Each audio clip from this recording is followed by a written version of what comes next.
If it wasn't for the San Felipe Creek, the city of Del Rio wouldn't be here. The city of Del Rio was founded because this is where there was water. Who would think that a creek so peaceful and so pretty could bring so much destruction?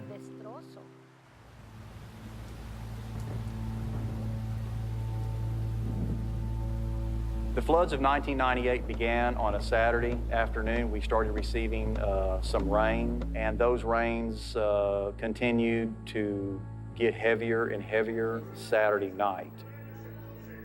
We were in the bedroom watching television when all of a sudden the power went out. I felt the carpet and it was wet. And when he peeked out the window, he said, "Let's go." And I said, "Where?" And he said, "Let's get out. This isn't rainwater. This is water from the river. It's rising." My parents were old already. My father had Alzheimer's. My mom had Parkinson's. They couldn't get out by themselves, and I tried to get to their house immediately, of course. When we got out to the street, we held hands, one behind the other, and we heard people screaming, "Help, help, please help me." Other people were on top of houses. Some had climbed to the top of trees. It was just chaos. And we were in 5.5-foot water. You really can't imagine until you're in it. We were afraid of slipping on the street because of the mud underneath us. And neither one of us knows how to swim. I went to look for my parents, and thank God some youngsters from the neighborhood had gotten them out. Neighbors helped each other out. I tell you, all this is hard.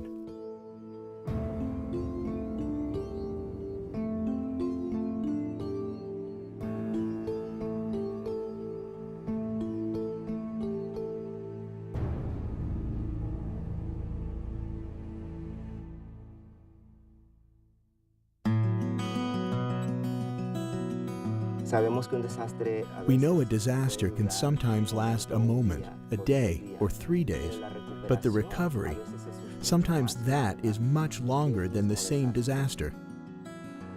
I believe that the residents, along with the rest of us, we all learned a hard lesson in 1998.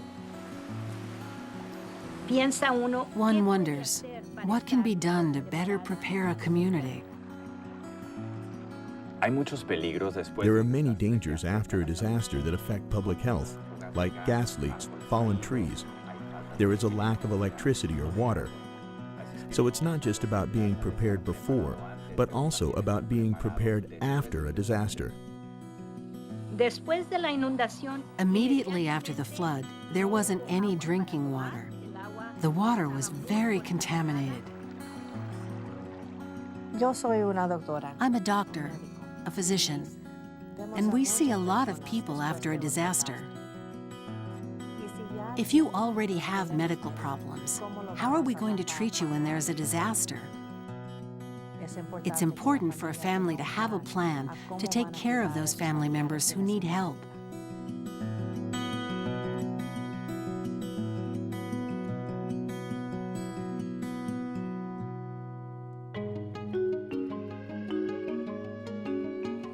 All the sirens are telling people is there's something serious going on. Turn on TV, tune in, see what's going on. A watch is when authorities are saying there are natural conditions for something to happen. A warning is when it's already happening or is going to happen, and one has to be ready to evacuate or find shelter. The decision to evacuate is very important to your family. When the authorities say it's time to get out.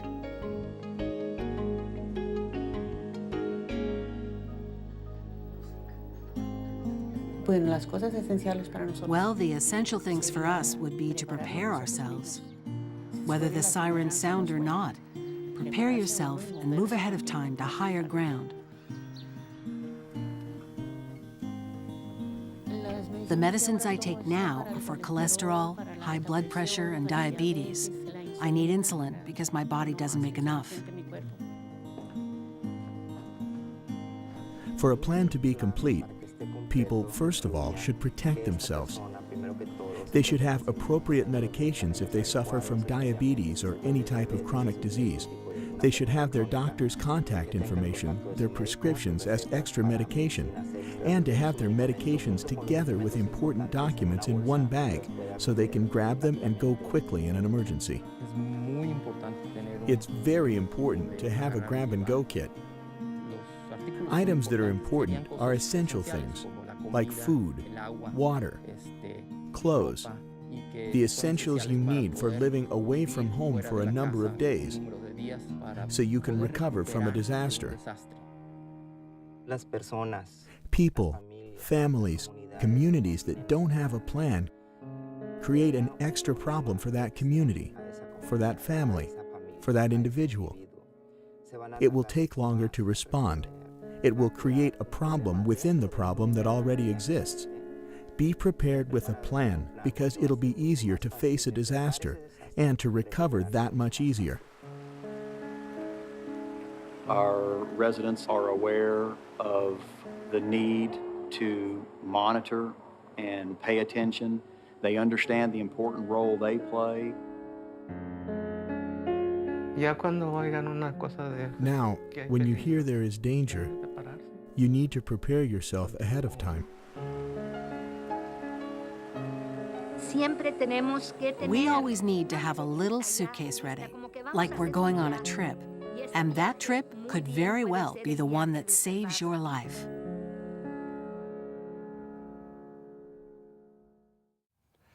As we learned from the video, the aftermath of a disaster can trigger public health challenges, such as water quality issues after floods. Whether it's a flood, hurricane, tornado, or man-made disaster, we must be ready to respond and recover from a major catastrophe. That's why it's important to have a plan, to have essential items needed to live through a disaster, and to know how you'll get credible information during a crisis. Make a plan at texasprepares.org. You can also contact emergency management organizations to find out more about the plans available in your area. Planning now can make recovery from a disaster a safer experience.